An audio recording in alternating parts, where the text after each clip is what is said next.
A transformação de São Paulo em importante centro urbano industrial entre os anos de 1890 e 1900 levou ao desenvolvimento do centro ferroviário, o qual escoava a produção cafeeira pelo Porto de Santos. Influenciou na vinda em massa de imigrantes. Os primeiros anos do século assistem à urbanização da velha burguesia rural e, aos poucos, ao surgimento da burguesia financeira e industrial, expansão e diversificação das classes médias e o nascimento de uma classe ainda desconhecida, o proletariado urbano, e com eles as suas ideias anarquistas, uma pedagogia libertária, com características distintas no seu processo educativo. Qual é o papel da escola na pedagogia libertária? Segundo Libânio, a escola vem ser uma ação de transformação na vida do aluno, no sujeito, no sentido libertário, entre autogestionar.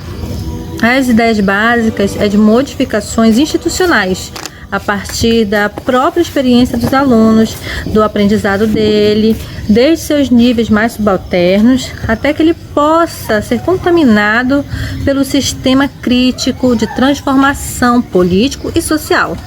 A escola, nesse sentido, ela vai instituir como uma parcela de participação através do grupo, por mecanismos institucionais, como, por exemplo, as assembleias, conselhos, reuniões, as associações e afins. O aluno, ele vai, a partir da sua atuação nessas instituições externas, ele vai levando aquilo que ele aprende, toda a sua bagagem de conhecimento, de crítica, por uma idealização de transformação social, política, a sua renovação, tudo parte dessa atuação, dessa pedagogia libertária. Aproveitando essas margens do próprio sistema, é que se incentiva os grupos a criarem princípios educativos autogestionários. Nesse caso, surgindo assim, associações, grupos informais, escolas autogestionárias, e tudo isso a partir de um sentido expressamente político, na medida que eles vão se afirmando, tanto no seu individual, visto que o sujeito ele é um produto social. Nesse desenvolvimento individual, em que ele se realiza na sua coletividade, essa autogestão, então, ela se transforma uma ação por conteúdo e método, resumido tanto no sentido pedagógico quanto no seu objetivo político. Ou seja, essa pedagogia libertária, ela traz essa modalidade que nós conhecemos como pedagogia institucional, pretendendo assim ser uma forma de resistência contra a burocracia, que é justamente aquele instrumento de poder que o Estado utiliza para a dominação, porque o Estado ele tenta controlar a educação, professores, sistema de avaliações, retirando assim essa autonomia do próprio desenvolvimento social. Sobre os conteúdos de ensino. Na tendência progressista e libertária, segundo José Carlos Libânio, as matérias elas são colocadas à disposição do aluno, mas não são exigidas. Elas são instrumento a mais, porque o importante é o conhecimento que resulta dessas experiências vividas pelo grupo, especialmente as vivências de mecanismo de participação crítica. Conhecimento. Aqui não é a investigação cognitiva do real, para extrair dele um sistema de representação, mas é a descoberta de resposta às necessidades e às exigências da vida social. Assim, os conteúdos propriamente ditos, eles são os que resultam de necessidades e interesses, de manifestos pelo grupo, e que não são necessários nem indispensavelmente às matérias de estudo. Nisso nós podemos dizer que a relação de superar o autoritarismo do professor e a de ultrapassar o dogmatismo do conteúdo vai tratar-se de recriar cada conhecimento que a humanidade já havia criado. Mas qual seria o método de ensino na pedagogia libertária? Na pedagogia libertária, o método de ensino é essa vivência grupal na autogestão, na transformação do aluno, na busca do aluno identificar os seus objetivos, como ele vai conseguir chegar a transformações sociais, política, buscando uma busca de políticas e de conhecimentos da sua própria iniciativa, ou seja, no qual ele não há uma iniciativa preponderante de fora de poder, não é uma coisa imposta que ele tem que fazer, ele mesmo vai buscar o conhecimento através das suas próprias necessidades, e aí vem a condição do grupo, porque trata-se de colocar na mão do aluno tudo aquilo que for possível, desde o conjunto de atividade de organização da própria escola, do interior, é claro, menos a questões políticas, as suas condições políticas, quando se trata de propor e avaliar.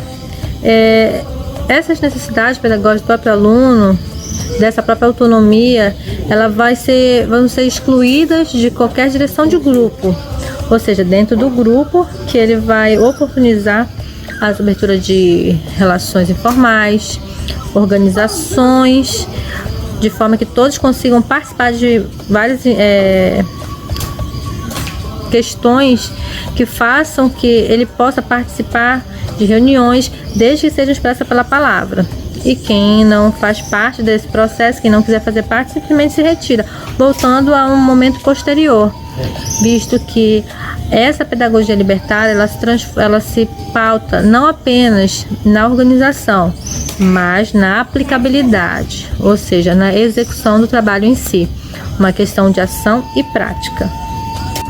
Na relação professor-aluno, aqui a pedagogia institucional ela visa, em primeiro lugar, transformar a relação professor-aluno no sentido da não diretividade, isto é, considerar desde o início a ineficiência e a nocividade de todos os métodos à base de obrigações e de ameaças.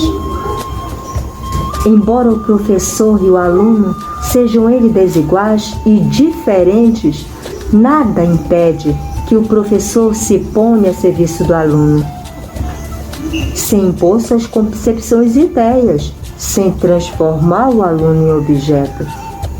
Aqui o professor ele é um orientador e um catalisador.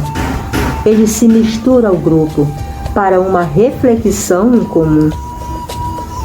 Se os alunos são livres frente ao professor, também este o é em relação aos alunos.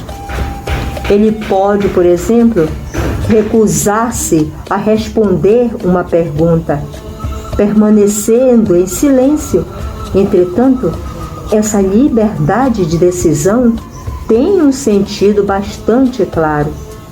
Se um aluno resolve não participar, o faz porque não se sente integrado, mas o grupo ele tem a responsabilidade sobre este fato e ele vai se colocar à questão.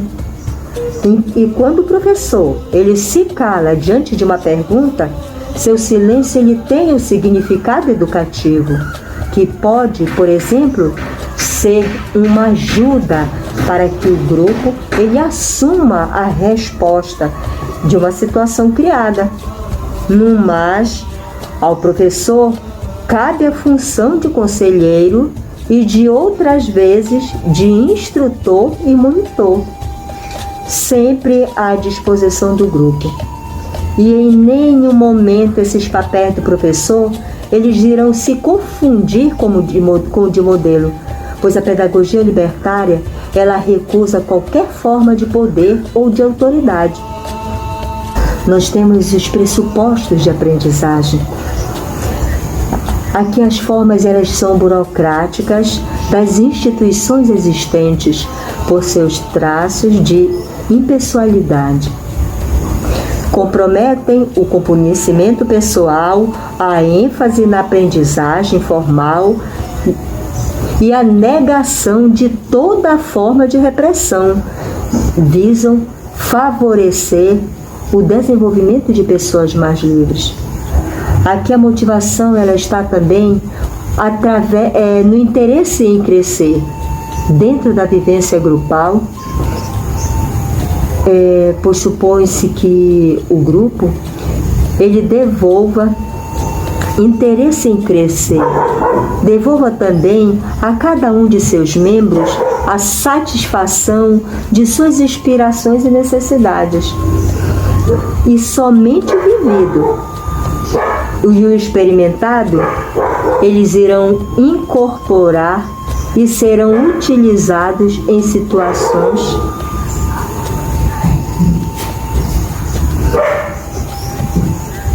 e dessa forma o critério de relevância de saber sistematizados é de uso prático e por isso mesmo não faz sentido qualquer tentativa de aprendizagem, ao menos em termos de conteúdo.